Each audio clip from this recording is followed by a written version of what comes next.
Hello friends, welcome to Sevaganit. मैं आसादुज्जामान आरम्भ करिछु नवम मान श्रेणीर खूबই इम्पोर्टेंट चैप्टार चतुर्भुज। तो चतुर्भुज चैप्टारটো आरम्भ करार आगते प्रथमते बुझि लोৱা चतुर्भुज काक बोले और चतुर्भुज किमान प्रकाৰৰ হ'ব পাৰে। চাৰিটা বাহুৰে আগুৰা ক্ষেত্ৰক চতুৰ্ভুজ বুলি কোৱা হয়। ইয়াত চোৱা 6টা চিত্ৰ আছে, গোটেইকেইটা চিত্ৰত 4টাকৈ বাহু আছে, গতিকে 4টা বাহুৰে আগুৰা ক্ষেত্ৰক চতুৰ্ভুজ বুলি কোৱা হয়। চতুৰ্ভুজ বহুত প্ৰকাৰৰ হ'ব পাৰে, তাৰ ভিতৰত ইয়াত 6টা প্ৰকাৰৰ চতুৰ্ভুজ আছে। এইটো হৈছে ট্ৰেপিজিয়াম, এইটো সামান্তৰিক, এইটো আয়ত, ৰম্বাস, বৰ্গ আৰু চিলা।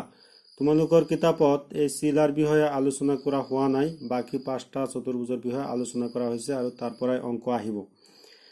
তে প্ৰথমতে বুজি লোৱা ট্ৰেপিজিয়াম কাক কয়।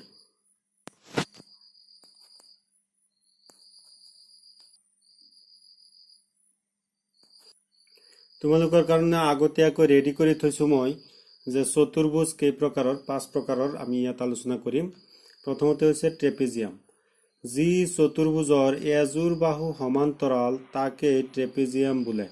যেনে এ বি চি ডি এটা ট্ৰেপিজিয়াম, এইটো এটা A B C D trapezium, A B C D এটা ট্ৰেপিজিয়াম। ইয়াৰ এযোৰ বাহু সমান্তৰাল, এযোৰ বাহু সমান্তৰাল, এ বি সমান্তৰাল ডি চি। এই বাহু দুটা সমান্তৰাল, এই বাহু দুটা সিধা সিধিকৈ আছে, কিন্তু এই বাহু দুটা এনেকে বঢ়াই দিলে কটাকটি কৰিব। গতিকে ইয়াত এযোৰ বাহু সমান্তৰাল, এ বি সমান্তৰাল চি ডি, এ বি সমান্তৰাল চি ডি এনেকে লিখা হয়। এতিয়া বুজি পোৱা গ'ল যে এযোৰ বাহু সমান্তৰাল হলে তাকে ট্ৰেপিজিয়াম বুলি কোৱা হয়। তাৰপিছতে আহিব সামান্তৰিক।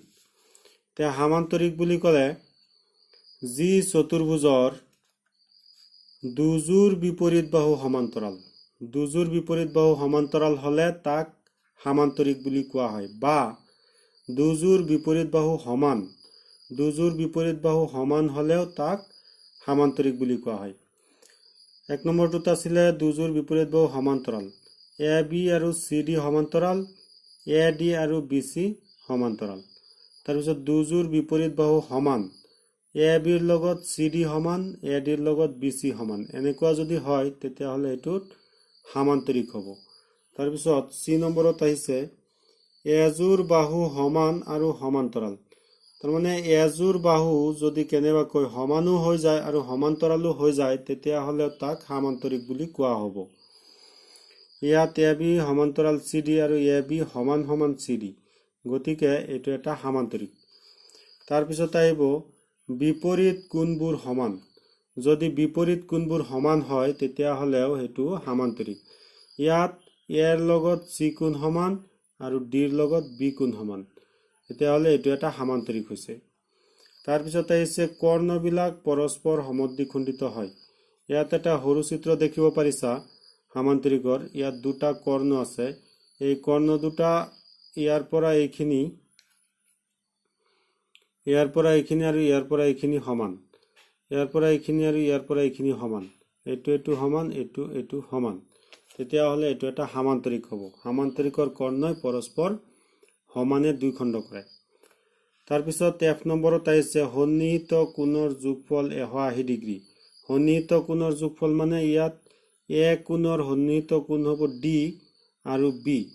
তে এক সন্নিহিত কোণৰ যোগফল মানে এ কোণ আৰু এই ডি কোণ, এই দুটা কোণ যোগ কৰিলে 180 ডিগ্ৰী হ'ব, বা এ কোণ আৰু বি কোণ যোগ কৰিলেও 180 ডিগ্ৰী হ'ব। তেনেকুৱা যদি হয়, যিটো চতুৰ্ভুজত তেনেকুৱা হ'ব, সেইটো সামান্তৰিক হ'ব।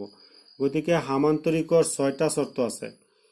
এই 6টা চৰ্তৰ পৰা যিকোনো এটা চৰ্ত মানিলেই সেইটোই সামান্তৰিক হ'ব। তোমালোকে এইবিলাক খাতাত বহীত লিখি ল'বা। তাৰপিছত আহিব আয়ত। আয়তৰ চিত্ৰটো দেখিব পাৰিছা। যি সামান্তৰিকৰ, আয়ত এটা হ'বলৈ হ'লে প্ৰথমতে এইটো এটা সামান্তৰিক হ'ব লাগিব। যি সামান্তৰিকৰ এটা কোণ 90 ডিগ্ৰী তাকে আয়ত বোলে। এটা কোণ 90 ডিগ্ৰী হ'লেই সামান্তৰিক এটাৰ যদি এটা কোণ 90 ডিগ্ৰী হয় তাকে আয়ত বোলে। এতিয়া ধৰি লৈছো এইটো এটা সামান্তৰিক, ইয়াৰ এটা কোণ 90 ডিগ্ৰী, গতিকে এইটো এটা আয়ত হৈ যাব। আচলতে আয়তৰ চাৰিওটা কোণেই 90 ডিগ্ৰীকৈ থাকে, কিন্তু অংক কৰাৰ সময়ত এটা কোণৰ প্ৰয়োজন হয়, সেইকাৰণে ইয়াত এটা কোণ 90 ডিগ্ৰী হ'লেই আয়ত বোলে, তেনেকে মই লিখি লৈছো। তোমালোকে বহীত এইবিলাক লিখি ল'বা। তাৰপিছত আহিব ৰম্বাস। যি সামান্তৰিকৰ চাৰিওটা বাহু সমান তাকেই ৰম্বাস বুলি কোৱা হয়। ৰম্বাসৰ চৰ্ত মাত্ৰ এটাই যে চাৰিওটা বাহু সমান হ'ব লাগিব। ইয়াত এ বি চি ডি চাৰিওটা বাহু আছে, A B, B C, C D আৰু এ ডি, এই চাৰিওটা বাহু সমান, তেতিয়াহ'লে এইটো এটা ৰম্বাস হৈছে। যি সামান্তৰিকৰ চাৰিওটা বাহু সমান তাকেই ৰম্বাস বুলি কোৱা হয়। ৰম্বাসৰ কৰ্ণই পৰস্পৰ লম্ব সমদ্বিখণ্ডিত কৰে। ৰম্বাসৰ দুটা কৰ্ণ থাকে, এই কৰ্ণ দুটাই পৰস্পৰ লম্বভাৱে সমদ্বিখণ্ডিত কৰিব, মানে এই মাজত ইয়াত 90 ডিগ্ৰীকৈ কোণ থাকিব আৰু এই কৰ্ণ দুটা সমদ্বিখণ্ডিত হ'ব। এই পাৰ্টটো আৰু এই পাৰ্টটো সমান হ'ব, এই পাৰ্টটো আৰু এই পাৰ্টটো সমান হ'ব, আৰু লগতে এই কোণবিলাক 90 ডিগ্ৰীকৈ হ'ব। এই বস্তুটো অংক কৰাৰ সময়ত প্ৰয়োজন হ'ব। তাৰপিছত আহিব বৰ্গ। যি সামান্তৰিকৰ এটা কোণ 90 ডিগ্ৰী আৰু চাৰিওটা বাহু সমান তাকে বৰ্গ বুলি কোৱা হয়। এইটো এটা বৰ্গ আঁকিছো। বৰ্গটো হ'বলৈ হ'লে প্ৰথমতে এটা সামান্তৰিক হ'ব লাগিব আৰু যিকোনো এটা কোণ 90 ডিগ্ৰী হ'ব লাগিব আৰু চাৰিওটা বাহু সমান হ'ব লাগিব। ৰম্বাসৰ ক্ষেত্ৰত আছিলে অকল চাৰিওটা বাহু সমান হ'লেই ৰম্বাস হয়, কিন্তু বৰ্গৰ ক্ষেত্ৰত চাৰিওটা বাহু সমান হোৱাৰ উপৰিও যিকোনো এটা কোণ 90 ডিগ্ৰী হ'ব লাগিব। এটা কোণ 90 ডিগ্ৰী হোৱা মানেই ইয়াত চাৰিওটা কোণেই 90 কৈ থাকিব। এই পাঁচটাৰ চিত্ৰসহ সংজ্ঞা তোমালোকে বহীত লিখি ল'বা, তাৰপিছতহে অংক কৰিব পাৰিম। আগবাঢ়িছো 8.1ৰ 1 নম্বৰ অংকটোলৈ। প্ৰশ্নটো বুজি লোৱা। এটা চতুৰ্ভুজৰ কোণকেইটাৰ অনুপাত 3:5:9:13। চতুৰ্ভুজটোৰ আটাইকেইটা কোণ নিৰ্ণয় কৰা। এটা চতুৰ্ভুজৰ চাৰিটা কোণ দিয়া আছে, চাৰিটা কোণৰ মাপ এনেকে দিয়া আছে 3:5:9:13। এতিয়া চতুৰ্ভুজটোৰ কোণকেইটাৰ মাপ আমি নিৰ্ণয় কৰিব লাগে। তোমালোকে জানা ইছটো দিয়া থাকিলে আমি সাধাৰণতে x বুলি ধৰি লওঁ। তে ইয়াত ধৰি লৈছো, ধৰু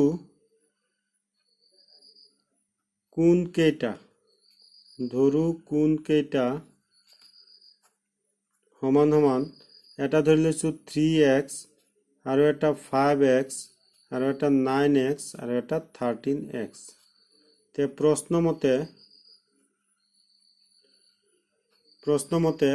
চতুৰ্ভুজৰ কি হয়, চাৰিটা কোণ যোগ কৰিলে 360 ডিগ্ৰী হয়। তে ইয়াত চাৰিটা কোণ আমি ধৰি লৈছো 3x plus 5x plus 9x plus 13x। এই চাৰিওটা কোণ যোগ কৰিলে 360 ডিগ্ৰী হ'ব। তে 3, 5, 9 আৰু 13 যোগ কৰিলে হ'ব 3 × 5 = 8, 8 আৰু 9 17 আৰু 13 30, 30x = 360। 30 সেইফালে যাব, xৰ মান ওলাই যাব, 30 সেইফালে গ'ল, ইয়াত 360 কাটিলে 12 বাৰ যাব। তে xৰ মান ওলাইছে 12। এতিয়া আমি কোণকেইটা ওলাব পাৰিম। এই xৰ ঠাইত আমি 12 বহাই দিলে কোণবিলাকৰ মাপ ওলাই যাব। এতেকে কোণকেইটা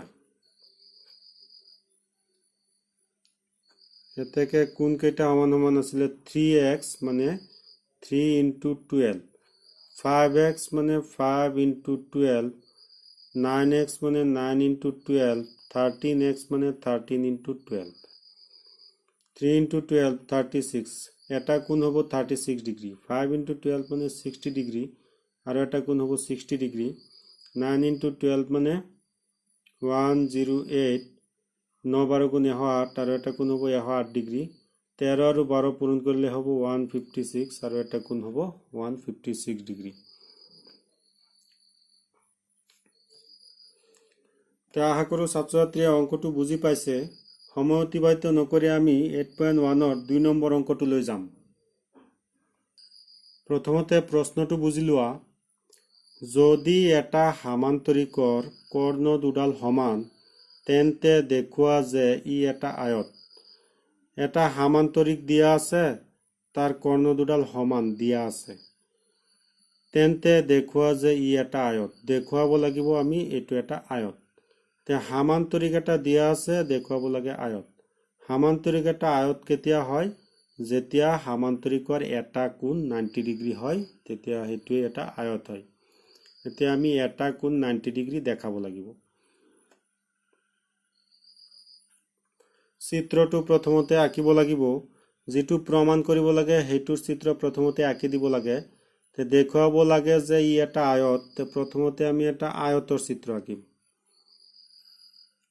চিত্ৰ নআঁকাকে অংকটো কৰিব নোৱাৰি চিত্ৰ না আঁকিলে পৰীক্ষাত নম্বৰ নোপোৱা এ বি সি ডি আমি এটা প্ৰথমতে আয়ত আঁকিছো আসলতে এটো সামান্তৰিক আৰু আমি দেখাব লাগিব এটো এটা আয়ত তে এ বি সি ডি সামান্তৰিকৰ কৰ্ণ দুডাল সমান দুটা কৰ্ণ আঁকিছো এ সি আৰু এটা কৰ্ণ আঁকিছো বি ডি দেখাব লাগে এটো এটা আয়ত তে এই অংকটো কৰিবলৈ হলে প্ৰথমতে বিহে সূত্ৰ লিখিব লাগে বিহে সূত্ৰ মানে প্ৰশ্নটোত যেটো বস্তু দিয়া আছে আৰু যেটো বস্তু প্ৰমাণ কৰিব লাগে হেতু ইয়াত লিখি দিব লাগে তে প্ৰশ্নটোৰ পৰা বুজি বুজি বিহে সূত্ৰটো লিখিব লাগে তে প্ৰশ্নটো এনেকে আছে যদি এটা সামান্তৰিকৰ তে সামান্তৰিকটো আমি ইয়াত কি লৈছো এ বি সি ডি সামান্তৰিক লৈছো তে মই ইয়াত লিখিম ধৰু এ বি সি ডি সামান্তৰিকৰ এ বি সি ডি সামান্তৰিকৰ প্ৰশ্নত কৈছিলে এটা সামান্তৰিকৰ কৰ্ণ দুডাল সমান আমি সামান্তৰিকটো লৈছো এ B C D সামান্তৰিকৰ Karna A C সমান সমান বি ডি কৰ্ণ দুডাল সমান তে দেখুৱা যে ই এটা আয়ত দেখুৱাব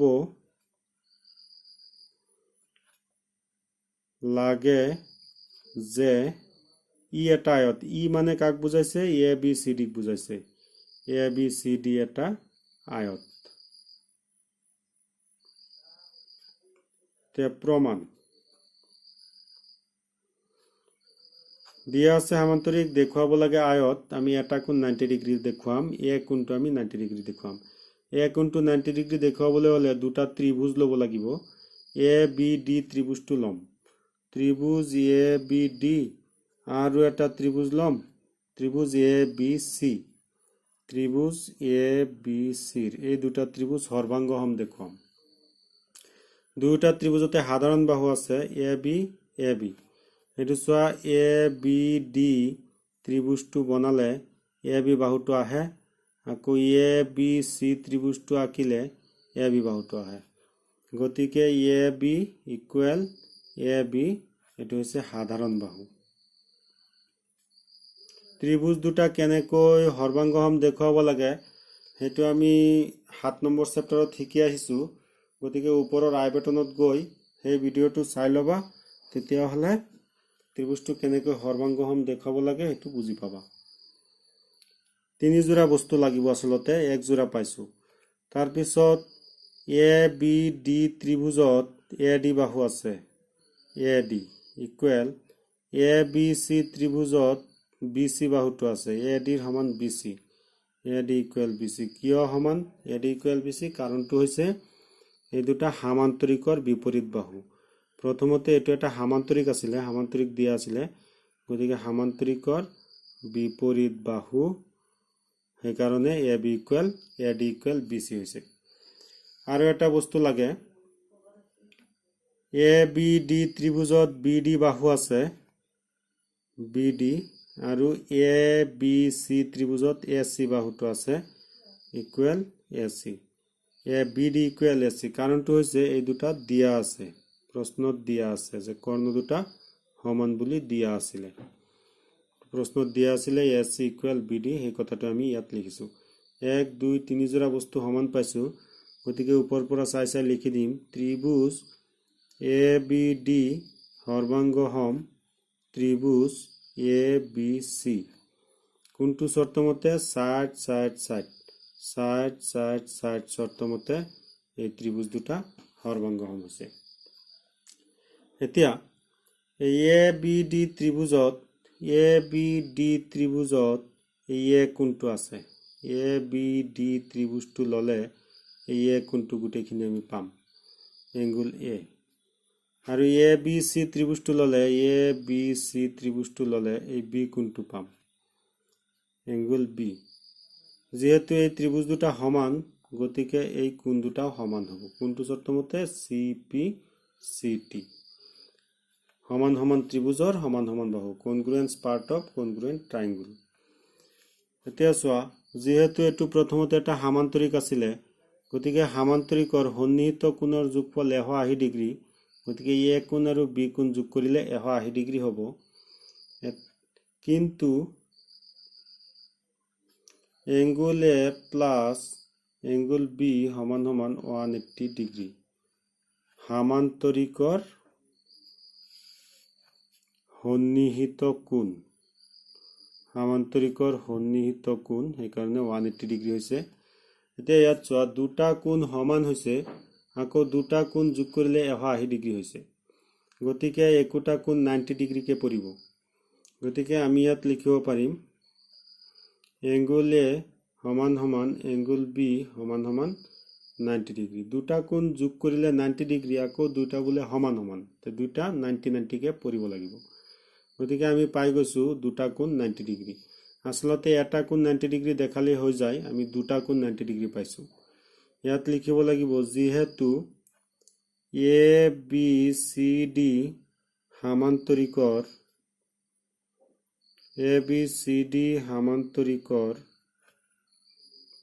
এটা কোণ 90 ডিগ্ৰী, এতেকে এ বি চি ডি এটা আয়ত।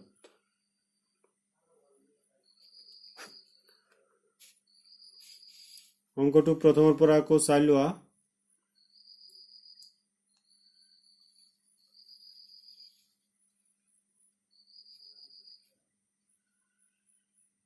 আশা কৰোঁ অংকটো বুজি পাইছা।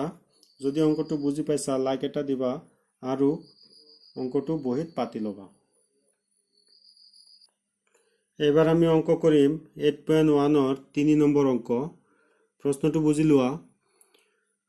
যদি এটা চতুৰ্ভুজৰ কৰ্ণ দুডাল সমকোণত সমদ্বিখণ্ডিত হয়, এটা চতুৰ্ভুজ দিয়া আছে আৰু দুডাল কৰ্ণ আছে, এই কৰ্ণ দুডাল সমকোণত সমদ্বিখণ্ডিত হয়, মানে 90 ডিগ্ৰীকৈ কোণ কৰিব মাজত আৰু সমানে দুটাকৈ খণ্ড হ'ব, তেন্তে দেখুওৱা যে ই এটা ৰম্বাস। দেখুৱাব লাগে এইটো এটা ৰম্বাস, মানে চাৰিওটা বাহু সমান দেখাব লাগিব। প্ৰশ্নটোলৈ মন কৰিবা, দেখুৱাব লাগে এইটো এটা ৰম্বাস। আমি প্ৰথমতে আমি ৰম্বাস এটা আঁকি দিম, এনেকৈ এটা ৰম্বাস আঁকি দিম। এ বি চি ডি এটা ৰম্বাস আঁকি দিছোঁ। আচ্ছা, এতিয়া প্ৰমাণ কৰিব লাগিব। দিয়া আছিলে এটা চতুৰ্ভুজৰ কৰ্ণ দুডাল, এইটো হৈছে এ চি এটা কৰ্ণ, বি ডি এটা কৰ্ণ, কৰ্ণ দুডাল সমকোণত সমদ্বিখণ্ডিত হয়, মানে এইটো যদি অ বিন্দু হয় তেতিয়াহ'লে ইয়াত এইটো 90 ডিগ্ৰী, এইটো 90 ডিগ্ৰী, এইটো 90 ডিগ্ৰী, এইটো 90 ডিগ্ৰী আমাক দিয়া আছে। আৰু দিয়া আছে এ অ ইকুৱেল চি অ, বি অ ইকুৱেল ডি অ, এই কথাবিলাক আমাক দিয়া আছে। আমি দেখাব লাগিব এ বি চি ডি এটা ৰম্বাস, মানে চাৰিওটা বাহু সমান দেখাব লাগিব। বিশেষ সূত্ৰ লিখিব লাগিব। বিশেষ সূত্ৰ, যিহেতু প্ৰশ্নত এ বি চি ডি এইবিলাক কোনো বস্তু দিয়া নাই, এইবিলাক আমি ধৰি লোৱা বস্তু, গতিকে ইয়াত এনেকৈ লিখিম ধৰো। প্ৰশ্নটোত আছিলে যদি এটা চতুৰ্ভুজটো ধৰি লৈছো এ বি চি ডি, ধৰো এ বি চি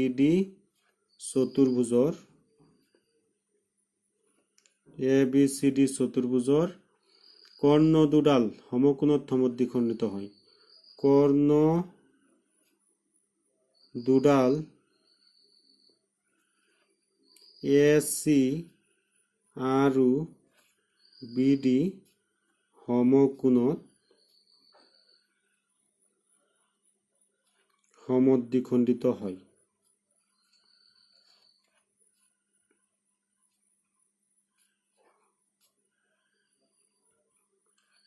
প্ৰমাণ কৰিব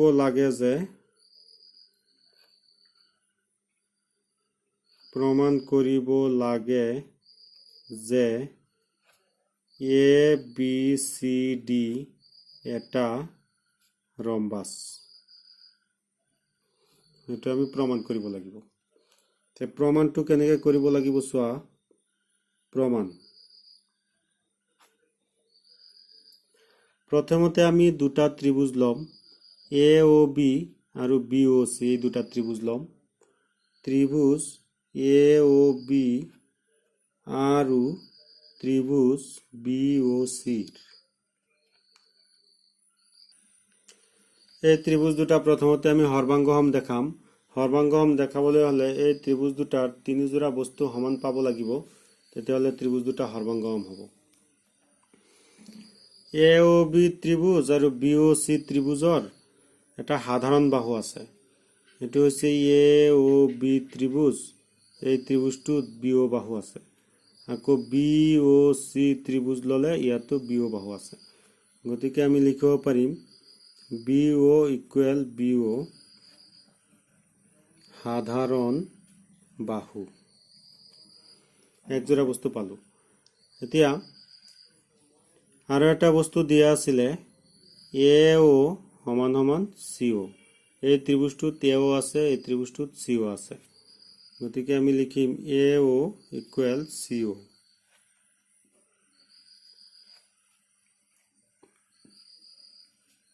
দিয়া আছে, প্ৰশ্নতেই দিয়া আছে যে সমদ্বিখণ্ডিত হয়, কৰ্ণ দুডাল সমকোণত সমদ্বিখণ্ডিত হয়।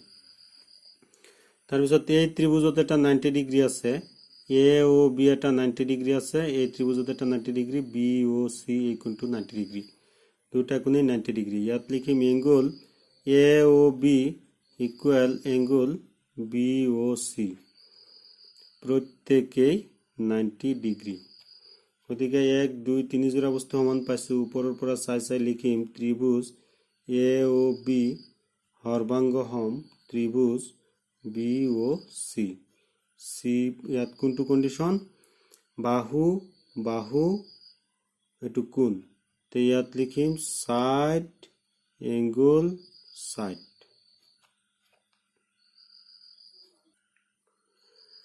যেহেতু এ ও বি আৰু বি ও চি এই ত্ৰিভুজ দুটা সৰ্বাংগসম হৈছে, সমান সমান হৈছে, গতিকে এই ত্ৰিভুজৰ এ বি বাহুৰ লগত এই ত্ৰিভুজৰ বি চি বাহু সমান হ'ব। ইয়াত লিখিব পাৰিম এতেকে A B equal B C, C P C T. এই ত্ৰিভুজ দুটা লৈ আমি পাইছো A B equal B C. ঠিক তেনেকে যদি আমি এই ত্ৰিভুজ দুটা ললোহেঁতেন তেতিয়াহ'লে B C equal C D পালোহেঁতেন, আৰু যদি এই ত্ৰিভুজ দুটা ললোহেঁতেন তেতিয়াহ'লে C D equal A D পালোহেঁতেন। তেনেকে আমি আকৌ ত্ৰিভুজ ল'ব নালাগে, ইয়াৰ পৰা আমি লিখি দিব পাৰোঁ, এইখিনি অংক কৰি তাৰপিছত লিখি দিব পাৰোঁ যে একেদৰে দেখুৱাব পাৰোঁ B C equal C D আৰু C D equal A D. এতেকে এইটো A B equal B C, A B equal B C, আকৌ বি চিৰ সমান চি ডি, ইয়াত লিখিব পাৰিম বি চিৰ সমান চি ডি, আকৌ চি ডিৰ সমান এ ডি, ইয়াত লিখিম চি ডিৰ সমান এ ডি। 1 2 3 4 চাৰিটা বাহু সমান পাইছো। যিহেতু চাৰিটা বাহু সমান, যেহেতু চাৰিটা বাহু সমান, এতেকে এ বি চি ডি এটা ৰম্বাস প্ৰমাণিত হৈ গ'ল।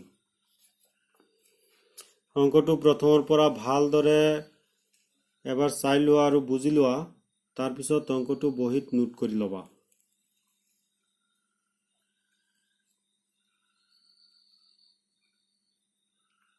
ধন্যবাদ।